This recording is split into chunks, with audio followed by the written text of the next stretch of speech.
what you can do for your country. Ask what your country can do for you.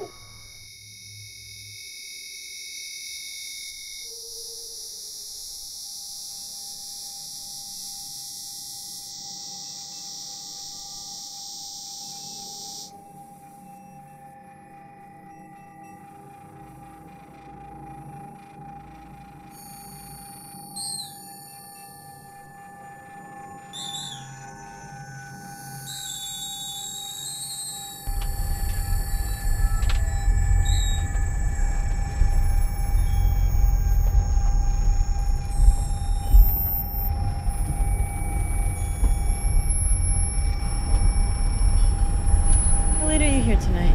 At 8 o'clock, 8 to 8. Okay. Better than my last job, I'll tell you that. That was all night, every night. Not a lot of jobs around here, huh? I'll say. I don't know what the people do all day. Used to be a mill, but it's been closed a long time now. Don't know what they do.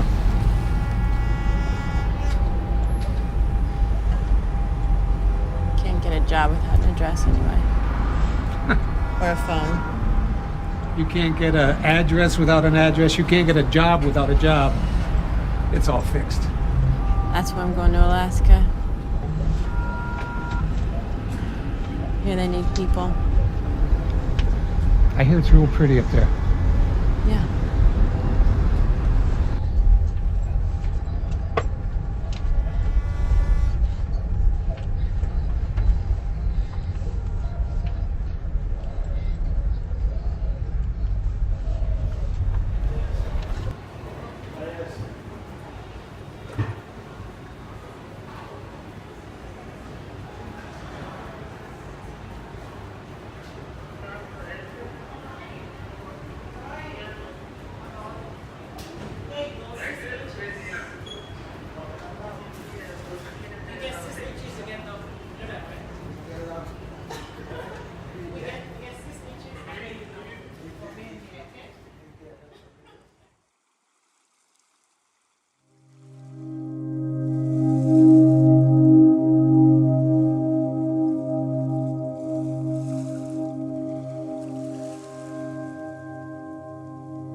algum lugar alto no deserto, perto de uma cortina azul.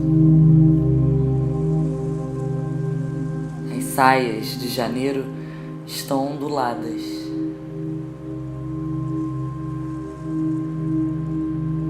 Mas aqui embaixo, na cidade dos holofotes,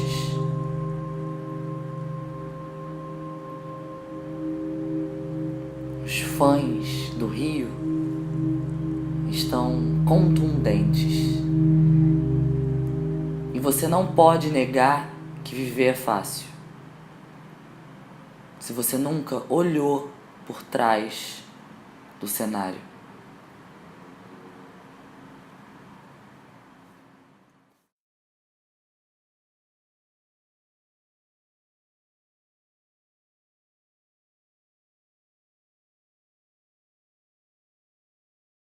So Ma was trying to explain something to me about Grandma when they grew up, but I couldn't pay attention to her because I was 5 years old and I was petrified.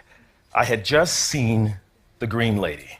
Now, about a week earlier, I'd watched that movie Godzilla, the one about that huge lizard-like beast storming a major city, and the thought of a green monster coming from me was stuck in my mind. And yet there I was at the tip of Lower Manhattan with my mom, just staring at her. Her horns, her muscles, all of it just frightened me. And I didn't know whether she was a monster or a hero. So I decided to consult the Google of the day. Ma. My mother explained that the Green Lady is actually the Statue of Liberty and that she was waving immigrants in. Now, the part of her explanation that really messed with my young head was the fact that, according to Ma, long before us, the Green Lady was actually brown like me, and that she changed colors over the years. Now, much like America. Now, the part that really is intriguing about this is that when she changed colors, she made me think about myself.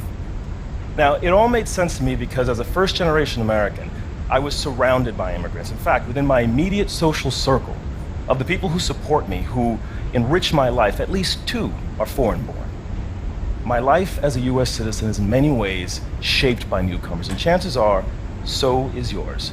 There are more than 40 million immigrants in the USA. According to census data, a quarter of the nation's children have at least one foreign-born parent.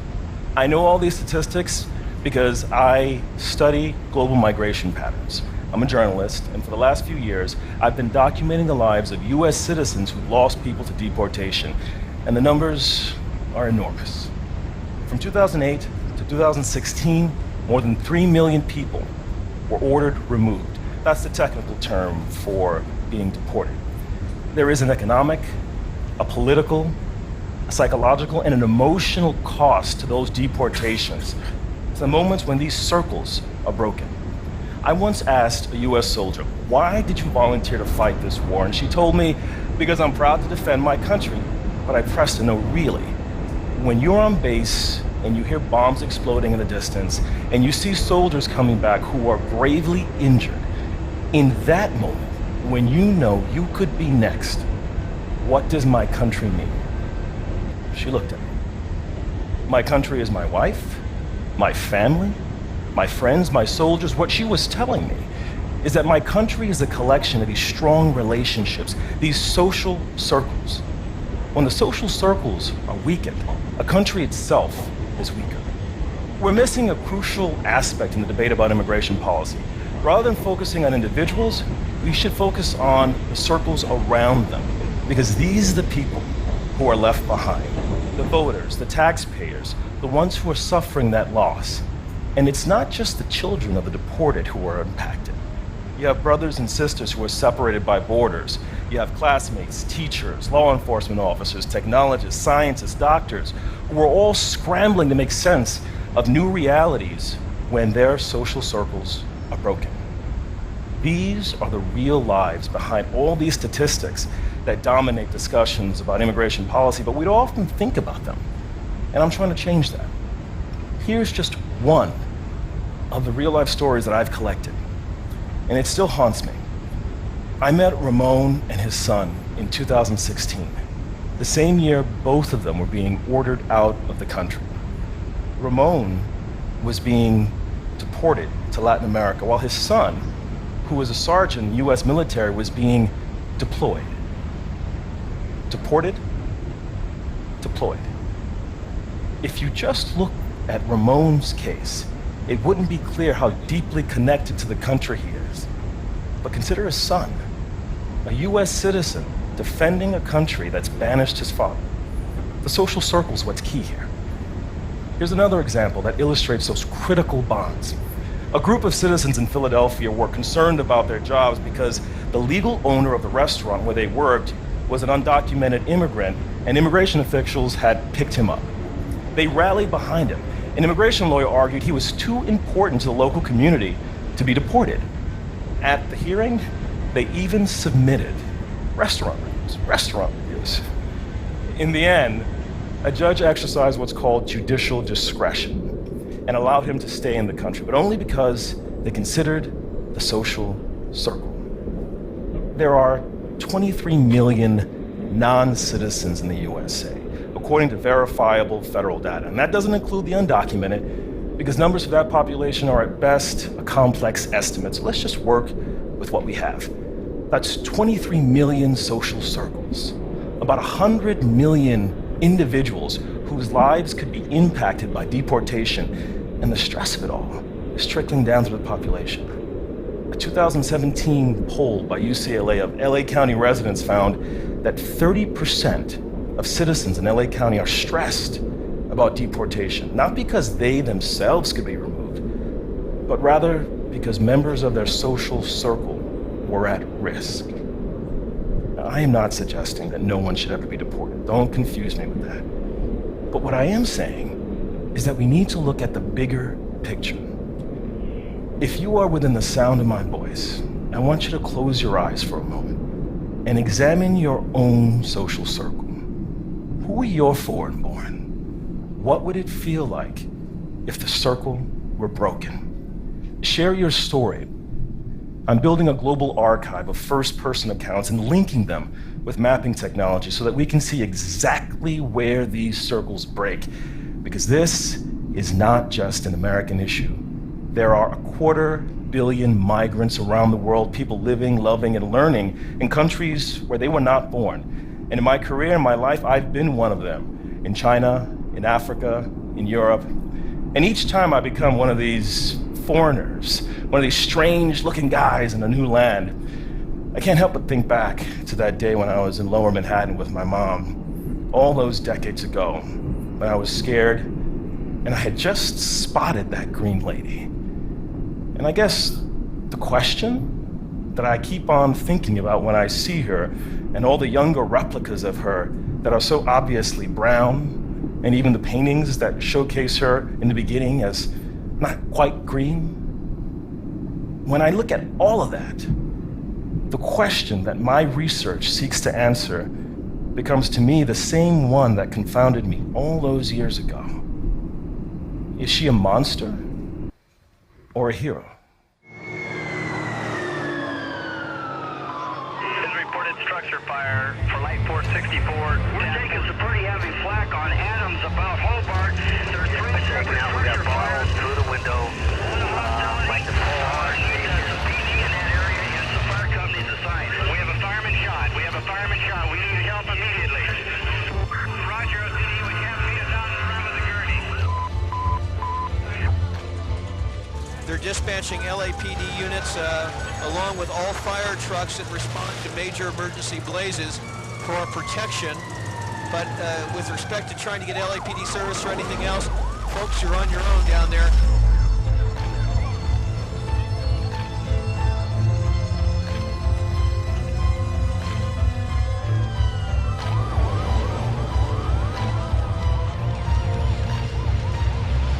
There are fires burning, there are people being beaten, there is looting. It is a dangerous night in the city of Los Angeles.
É hora do show para climas secos, e o caos está sonhando com a chuva.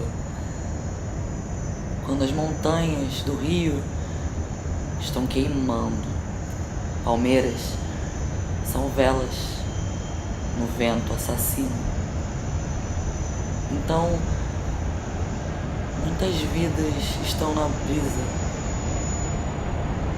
Até as estrelas estão constrangidas. E o rio está incendiando.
The last time I heard my son's voice was when he walked out the front door on his way to school. He called out one word in the darkness, "Bye." It was April 20th, 1999. Later that morning at Columbine High School, my son Dylan and his friend Eric killed 12 students and a teacher and wounded more than 20 others before taking their own lives. 13 innocent people were killed, leaving their loved ones in a state of grief and trauma. Others sustained injuries, some resulting in disfigurement and permanent disability. But the enormity of the tragedy can't be measured only by the number of deaths and injuries that took place. There's no way to quantify the psychological damage of those who were in the school or who took part in rescue or cleanup efforts. There's no way to assess the magnitude of a tragedy like Columbine, especially when it can be a blueprint for other shooters who go on to commit atrocities of their own.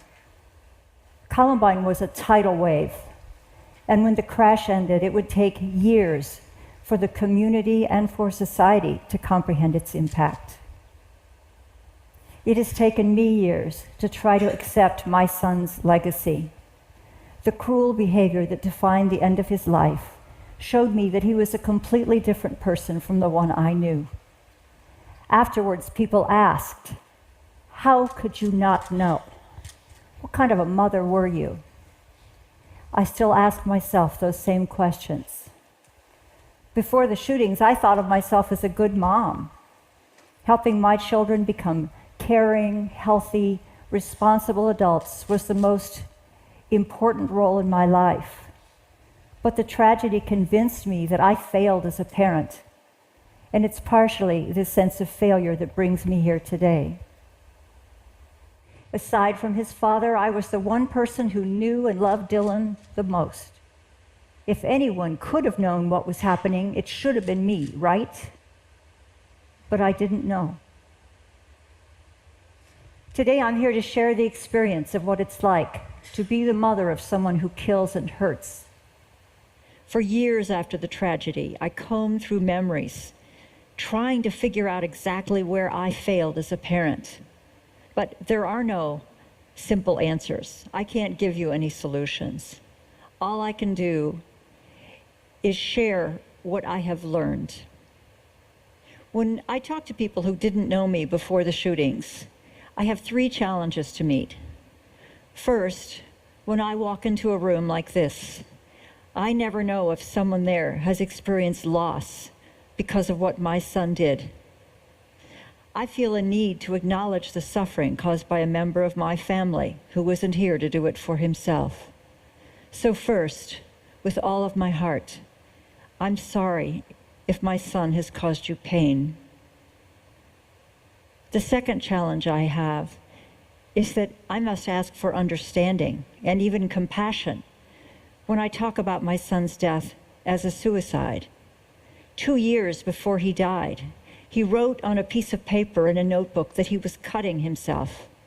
He said that he was in agony and wanted to get a gun so he could end his life.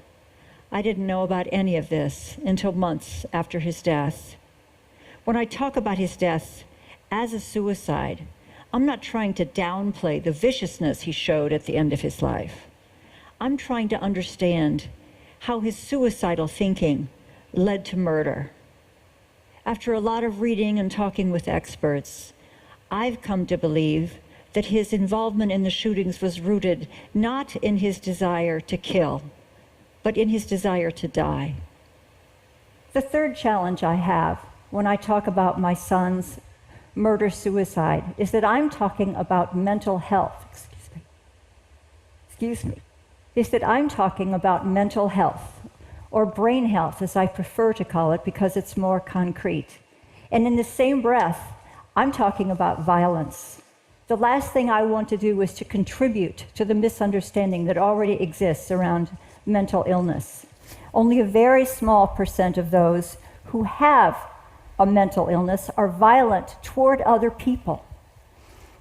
But of those who die by suicide, it's estimated that about 75 to maybe more than 90% have a diagnosable mental health condition of some kind. As you all know very well, our mental health care system is not equipped to help everyone. And not everyone with destructive thoughts fits the criteria for a specific diagnosis.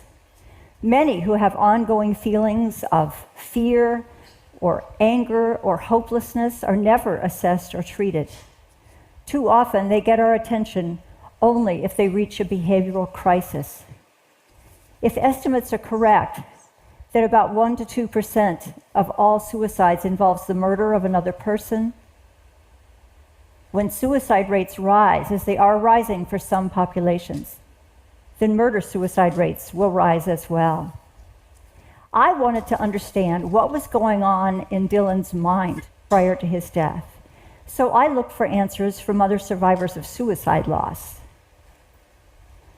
I did research and volunteered to help with fundraising events, and whenever I could, I talked with those who had survived their own suicidal crisis or attempt. One of the most helpful conversations I had was with a coworker who overheard me talking to someone else in my office cubicle. She heard me say that Dylan could not have loved me if he could do something as horrible as he did. Later, when she found me alone, she apologized for overhearing that conversation, but told me that I was wrong. She said that when she was a young single mother with 3 small children, she became severely depressed and was hospitalized to keep her safe. At the time, she was certain that her children would be better off if she died, so she had made a plan to end her life. She assured me that a mother's love was the strongest bond on earth, and that she loved her children more than anything in the world. But because of her illness, she was sure that they would be better off without her. What she said, and what I've learned from others, is that we do not make the so-called decision or choice to die by suicide in the same way that we choose what car to drive or where to go on a Saturday night. When someone is in an extremely suicidal state, they are in a stage 4 medical health emergency. Their thinking is impaired and they've lost access to tools of self-governance. Even though they can make a plan and act with logic, their sense of truth is distorted by a filter of pain, through which they interpret their reality. Some people can be very good at hiding this state, and they often have good reasons for doing that. Many of us have suicidal thoughts at some point, but persistent, ongoing thoughts of suicide and devising a means to die are symptoms of pathology, and like many illnesses, the condition has to be recognized and treated before a life is lost. But my son's death was not purely a suicide. It involved mass murder. I wanted to know how his suicidal thinking became homicidal. But research is sparse, and there are no simple answers. Yes, he probably had ongoing depression. He had a personality that was perfectionistic and self-reliant, and that made him less likely to seek help from others. He had experienced triggering events at the school that left him feeling debased and humiliated and mad. And he had a complicated friendship with a boy who shared his feelings of rage and alienation, and who was seriously disturbed, controlling, and homicidal. And on top of this period in his life of extreme vulnerability and fragility, Dylan found access to guns, even though we'd never owned any in our home. It was appallingly easy for a 17-year-old boy to buy guns, both legally and illegally, without my permission or knowledge. And somehow, 17 years and many school shootings later, it's still appallingly easy. What Dylan did that day broke my heart. And as trauma so often does, it took a toll on my body and on my mind. 2 years after the shootings, I got breast cancer. And 2 years after that, I began to have mental health problems. On top of the constant, perpetual grief, I was terrified that I would run into a family member of someone Dylan had killed, or be accosted by the press, or by an angry citizen. I was afraid to turn on the news, afraid to hear myself being called a terrible parent or a disgusting person. I started having panic attacks. The first bout started 4 years after the shootings, when I was getting ready for the depositions and would have to meet the victims' families face to face. The second round started 6 years after the shootings, when I was preparing to speak publicly about murder-suicide for the first time at a conference. Both episodes lasted several weeks. The attacks happened everywhere, in the hardware store, in my office, or even while reading a book in bed. My mind would suddenly lock into this spinning cycle of terror, and no matter how hard I tried to calm myself down or reason my way out of it, I couldn't do it. It felt as if my brain was trying to kill me. And then being afraid of being afraid consumed all of my thoughts. That's when I learned firsthand what it feels like to have a malfunctioning mind. And that's when I truly became a brain health advocate. With therapy and medication and self-care, life eventually returned to whatever could be thought of as normal under the circumstances.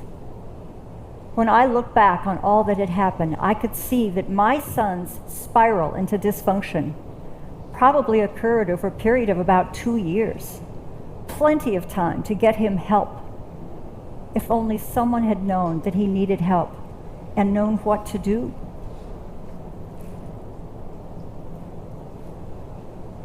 Every time someone asks me, "How could you not have known?" it feels like a punch in the gut.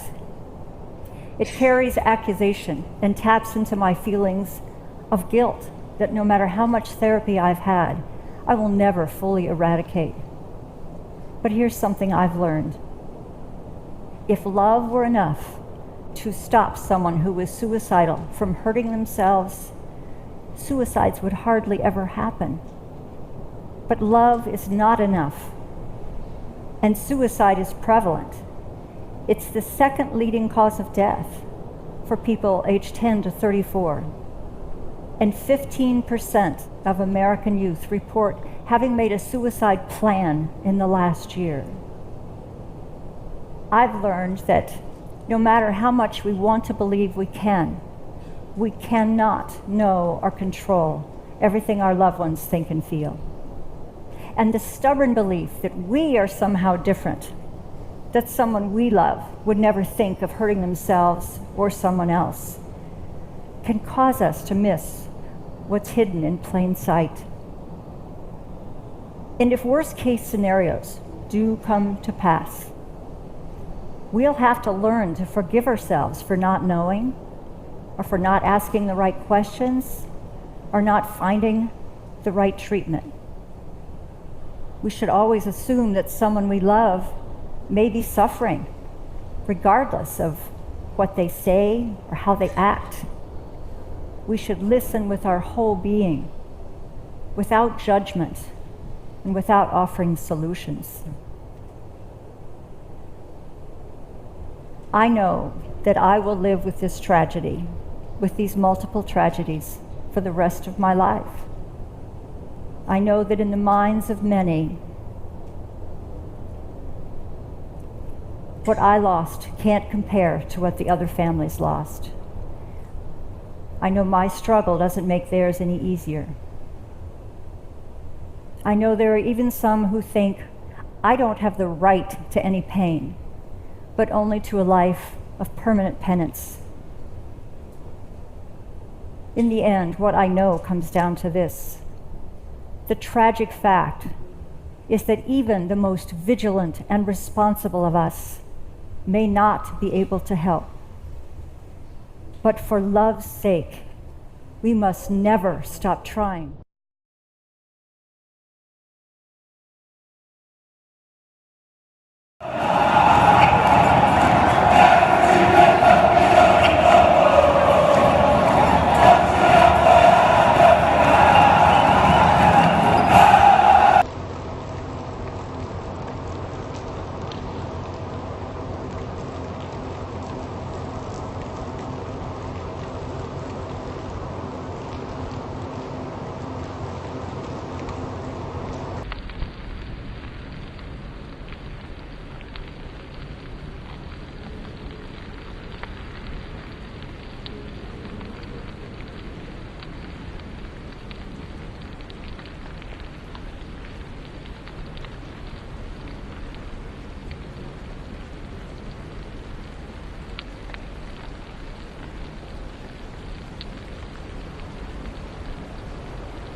Isso não é um teste do novo sistema de emergência. Quando a barra queima e as torres de rádio conspiram para dançar outra vez. E eu não acredito no objetivo da mídia. Eles só estão tentando vender realidade. Pegue isso no horário nobre. História das 9. E todo mundo está ficando insano quando as montanhas do Rio estão queimando.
Escuta, moço.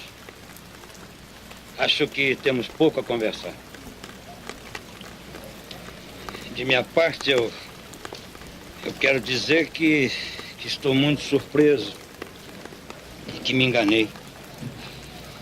Quero que você tome seu rumo. O rumo que você escolheu.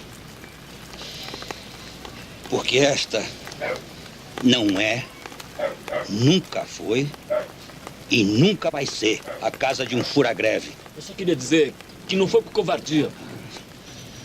Vai ver que não é? Você até que teve peito. Você furou a greve fazendo comício. Não fez segredo. Não fez como o jesuíno que tentou acender uma vela a Deus e outra ao diabo. Você é ainda mais filho da mãe. Você não é um traidor por covardia. Você é um traidor por convicção.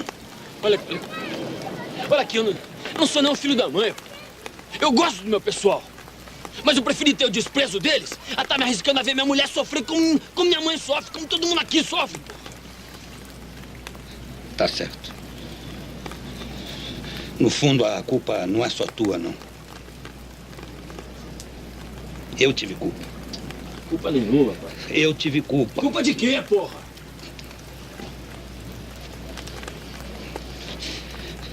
E deixa eu acreditar nisso. Senão eu vou sofrer muito mais. Eu vou achar que meu filho caiu na merda sozinho. Eu vou achar que meu filho é um safado de nascença.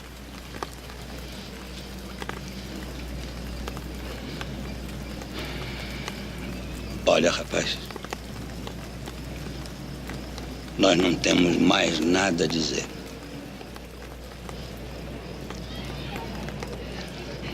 Essa casa não é tua mais.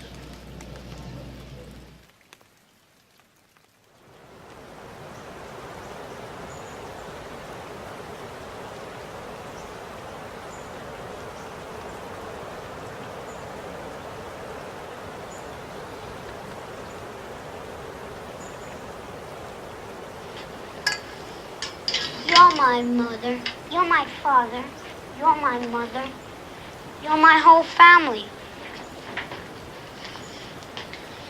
You're even my friend, Gloria. You're my girlfriend, too. Well, I'd like to be family.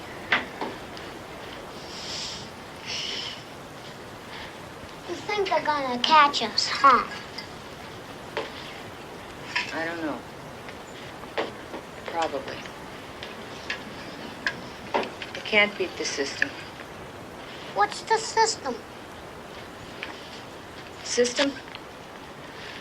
I don't know.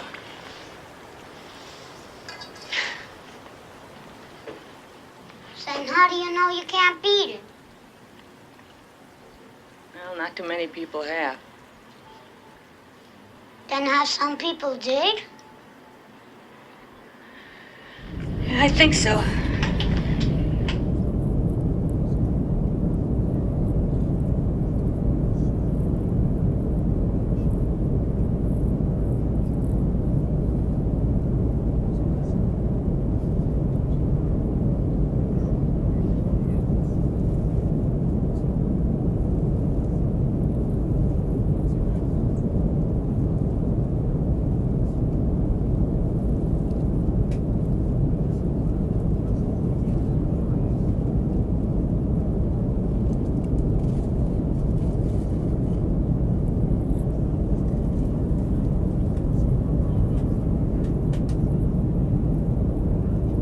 National Guardsmen. They are on standby, prepared to move. Transport has been arranged, and it is our purpose here at the state government level to restore law and order and to minimize the danger to the residents of the area. This is a matter that needs to be settled in the courts and not in the streets.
Attention.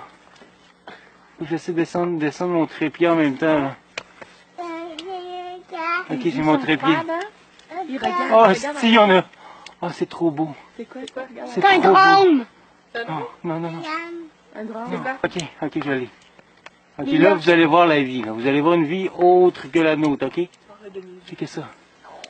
On le voit. Checkez ça. Checkez ça, merci. Regarde. On te voit, hein, on te voit. Je sais pas si tu nous entends, mais on te voit. C'est quoi? Hey, non, faut pas qu'il soit là, s'il vous plaît. Ici, touche pas. Rémi. Viens ici. On te voit, hein, on te voit. C'est quoi? On te voit.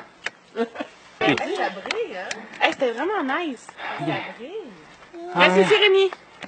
Ok, Rémi, là. reste ici, viens voir. Ok, je vais la rechercher. Ah oui, tu l'as. Reste ici, Rémi. Papa, il est là, il s'en vient. C'est quoi? Ça a l'air... Hey, ça a deux moteurs. C'est un vaisseau. On le voit! C'est vraiment ça. Viens voir, maman, c'est vraiment nice. C'est ça qu'on se demande. Cache!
O letreiro avisa